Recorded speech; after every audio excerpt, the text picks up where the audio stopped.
جو لڑکیاں یہ 3 کام کرتی ہیں وہ پورا سال دکھ، تکلیف، پریشانی اور بے سکونی کا شکار رہتی ہیں۔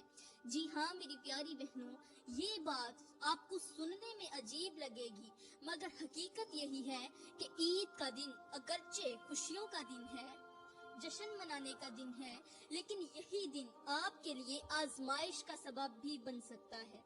یہ صرف ایک دن کی بات نہیں بلکہ پورے سال کی تقدیر اسی ایک صبح سے جڑی ہوتی ہے۔ جو لڑکیاں غفلت میں رہ کر وہ 3 کام عید کی صبح کر بیٹھتی ہیں جو ابھی میں آپ کو بتانے والی ہوں، تو ان کے نصیب میں ایسا اندھیرا چھا جاتا ہے جو آسانی سے ختم نہیں ہوتا۔ ان کے گھروں میں ایسی بے برکتی آتی ہے جو رزق کو روک دیتی ہے، محبت کو ختم کر دیتی ہے اور سکون کو چھین لیتی ہے۔ یہ کوئی ڈراوا نہیں، یہ کوئی قصہ بھی نہیں، بلکہ یہ وہ سچ ہے جو آپ کے رب کے نظام سے بندھا ہوا ہے۔ جس صبح کو لوگ خوشیوں سے سجاتے ہیں، اسی صبح چند غفلت بھرے قدم پوری زندگی کی بنیاد ہلا دیتے ہیں۔ پیاری بہنوں، کچھ غلطیاں ایسی ہوتی ہیں جو ایک لمحے میں انسان کو وہاں لے جاتی ہیں جہاں سے صرف پچھتاوا ہی رہ جاتا ہے، اور عید کی صبح اگر وہ غلطیاں ہو جائیں تو پھر آنے والا پورا سال آپ کی آنکھیں روتی رہتی ہیں، دل تڑپتا ہے اور زبان خاموش ہو جاتی ہے۔ یہ کوئی جھوٹ نہیں بلکہ یہ وہ سچائی ہے جو آپ کو اس بیان کو آخر تک سننے سے معلوم ہوگی، کیونکہ آج جو کچھ آپ جاننے والی ہیں وہ کوئی عام باتیں نہیں بلکہ یہ وہ راز ہیں جن سے آپ کو دور رکھا گیا۔ اگر آپ اپنی زندگی، اپنی عزت اور اپنے گھر کی برکت کو بچانا چاہتی ہیں تو یہ شروعات تھی۔ آگے جو سچ میں آپ کو بتانے والی ہوں وہ ہر سننے والے لڑکے کو، لڑکی کو، عورت کو، مرد کو، سب کو ہلا کر رکھ دے گا۔ پیاری بہنوں، سب سے پہلے میں آپ لوگوں کو یہ بتاتی ہوں کہ عید کا دن صرف خوشی، لباس اور ظاہری سج دج کا نام نہیں، بلکہ یہ دن اللہ کے ان انعامات میں سے ہے جو وہ صرف ان بندوں کو عطا کرتا ہے جنہوں نے رمضان کی راتوں میں جاگ کر اس سے مانگا ہوتا ہے۔ یہ دن دراصل اس دروازے کی چابی ہے جو آسمانوں پر مغفرت کے لیے کھلتا ہے۔ جس دن صبح کی پہلی کرن ان لوگوں کے لیے رحمت کا پیغام لاتی ہے جنہوں نے تقوی، صبر اور عبادت سے رمضان کو گزارا ہوتا ہے۔ میرا اللہ عید کی صبح اپنے فرشتوں سے فرماتا ہے، دیکھو میرے بندے کس حال میں میرے سامنے کھڑے ہیں، یہ میرے حکم پر روزے رکھتے رہے، راتوں کو جاگتے رہے، اپنی خواہشات کو روک کے رکھا اور یہ انعام کے مستحق بن گئے ہیں۔ اس نے پورا رمضان خود کی حفاظت کی، اپنے نفس کی غلامی سے خود کو بچایا، محفوظ رکھا، راتوں کو قیام کیے، دنوں کو روزے رکھے اور اب یہ انعام کے مستحق بن گئے ہیں۔ فرشتے گواہی دیتے ہیں اور عرش پر اعلان ہوتا ہے کہ بخش دیا تمہیں، معاف کر دیا تمہیں، تمہارے گناہوں کو یوں مٹایا گیا ہے جیسے کبھی تھے ہی نہیں۔ یہ دن صرف تہوار نہیں، یہ اس رب کی رضا کا اعلان ہے جو ہر اس دل کو پسند کرتا ہے جو اس کے لیے جھکا رہتا ہے۔ عید کی صبح ان آنکھوں کے لیے سکون کا لمحہ ہوتی ہے جو رمضان میں آنسو بہاتی رہی ہوتی ہے، ان قدموں کے لیے راحت کا تحفہ ہوتی ہے جو سجدوں میں گرے ہوتے ہیں، اور ان زبانوں کے لیے پیغام برکت ہوتی ہے جو تلاوتوں سے تر ہوتی ہیں۔ یہ دن ان بندوں کے لیے خوشخبری ہے جو دنیا کے ہجوم میں بھی رب کو یاد رکھتے ہیں، اور ان گھروں کے لیے رحمت ہے جہاں عید کا آغاز قرآن کی تلاوت اور شکرانے کے سجدے سے کیا جاتا ہے۔ عید کا دن رزق میں وسعت، دلوں میں محبت اور گھروں میں سکون کا ذریعہ بنتا ہے۔ یہ دن معمولی نہیں بلکہ یہ دن فیصلہ کرتا ہے کہ آپ کی قربت اللہ کے ساتھ کیسی رہی، عرش والے کا کرم کیسا برستا ہے، یہ عید کے دن ہی دیکھنے کو ملتا ہے۔ جو لڑکیاں اور عورتیں اس دن کی عظمت کو سمجھ لیتی ہیں ان کے نصیب میں وہ برکتیں لکھی جاتی ہیں جو ساری دنیا بھی مل کر اسے نہیں دے سکتی۔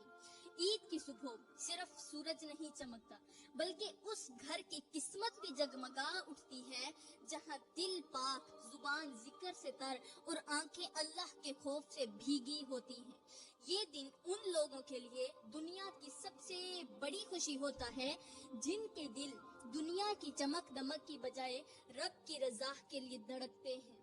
پیاری بہنوں، ان 3 کاموں کو میں ایک کہانی کی صورت میں آپ کے ساتھ پیش کرنا چاہتی ہوں۔ مطلب کہ یہاں پر میں آپ کو ایک ایسی کہانی سنانے جا رہی ہوں جو صرف ایک ماں کا دکھ نہیں بلکہ ہر اس بیٹی کے لیے آئینہ ہے جو عید کی خوشیوں میں رب کو بھول جاتی ہے۔ یہ کہانی سن کر آپ خود سوچنے پر مجبور ہو جائیں گی کہ کبھی کبھی جو باتیں ہم معمولی سمجھتی ہیں وہی ہماری زندگی کی سب سے بڑی آزمائش بن جاتی ہیں۔ حضرت حکیم لقمان کے پاس ایک عورت روتی ہوئی آئی۔ آنکھوں میں آنسو تھے اور بہت زیادہ پریشان نظر آ رہی تھی۔ رو کر حضرت حکیم لقمان کے سامنے بیٹھ گئی اور اپنی حالت زار سنانے لگی۔ اس نے اپنی بیٹی کے موت کا واقعہ سنایا۔ کہا، حضرت، میری بیٹی عید کے دن خوشحال تھی۔ عید کے دن اس نے اچھا جوڑا پہنا، اچھے کپڑے پہنے، نیا سوٹ پہن کر وہ پری لگ رہی تھی، بہت زیادہ خوبصورت لگ رہی تھی اور میں اسے ہر نظر سے بچانے کی کوشش کر رہی تھی۔ حضرت، میری بیٹی خوبصورت تھی۔ عید کے دن اس نے بہت زیادہ جشن منایا، بہت زیادہ خوشیاں منائی، لیکن عید کے 1 مہینے بعد وہ اتنی زیادہ بیمار ہوئی کہ آخر کار موت کے گھڑے میں چلی گئی، موت کے منہ میں چلی گئی۔ میری بیٹی فوت ہو چکی ہے۔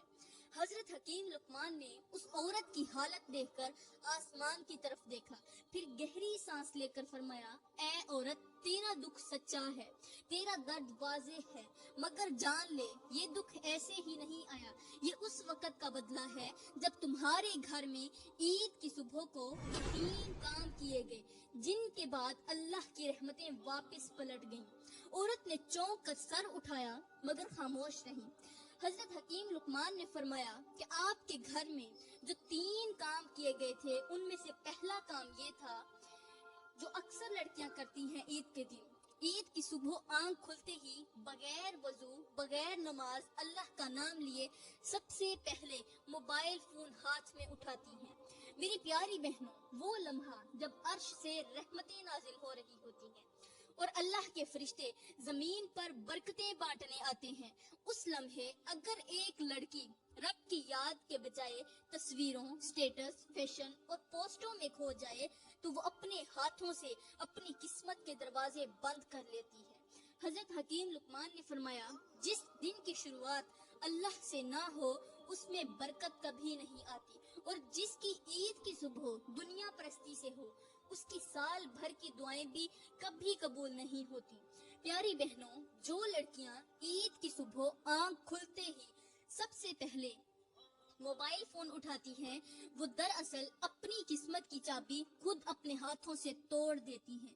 ایسے وقت میں جب اللہ آسمان سے اپنے بندوں کو دیکھ رہا ہوتا ہے، جب فرشتے برکتیں بانٹ رہے ہوتے ہیں، اس وقت اگر کسی کی انگلیاں سکرین پر چل رہی ہوں تو یقین جانیں اس کی دعائیں عرش تک کبھی نہیں پہنچتی۔ میرا اللہ فرماتا ہے، جو میرے ذکر سے غافل ہو جاتا ہے میں اس کے لیے تنگ زندگی مقرر کر دیتا ہوں۔ آج ہر دوسری لڑکی زندگی میں بے سکون کیوں ہے؟ کیونکہ اس نے سجدے چھوڑ کر سکرولنگ شروع کر دی ہے۔ اس نے نماز میں جھکنے کی بجائے جو انگلیاں قرآن کی سطروں پر پھرنی چاہیے تھی وہ اس نے سکرولنگ پہ لگا دی ہیں، موبائل کی سکرینوں پر لگا دی ہیں۔ میرے کریم نبی نے فرمایا، جس شخص کا دن اللہ کے نام سے شروع نہ ہو وہ دن اس کے حق میں وبال بن جاتا ہے۔ اور آج کی بیٹی اگر عید کے دن بھی رب کو بھول جائے تو پھر باقی دنوں کی حالت کا اندازہ آپ خود لگا لیجئے۔ آج ہر گھر میں لڑکیاں گھنٹوں سکرین کے سامنے بیٹھی رہتی ہیں، نہ ماں کی آواز سنتی ہیں، نہ باپ کی بات کا احترام کرتی ہیں۔ ہر فجر موبائل کی وجہ سے قضا ہو رہی ہے۔ ہر دل سکرین کی چمک میں ایسا اندھا ہو چکا ہے کہ قرآن کی روشنی نظر ہی نہیں آتی۔ موبائل نے عزتیں چھین لی ہیں، غیرت دفن ہو گئی ہے، وقت برباد ہو گیا ہے اور ذہن دنیا کی گندگی سے بھر گئے ہیں۔ پیاری بہنوں، وہ لڑکی جو سوتے سے اٹھ کر مطلب سونے کے بعد اٹھ کر صبح کے وقت سب سے پہلے رب کی طرف متوجہ ہوتی ہے وہ زندگی بھر سکون دیکھتی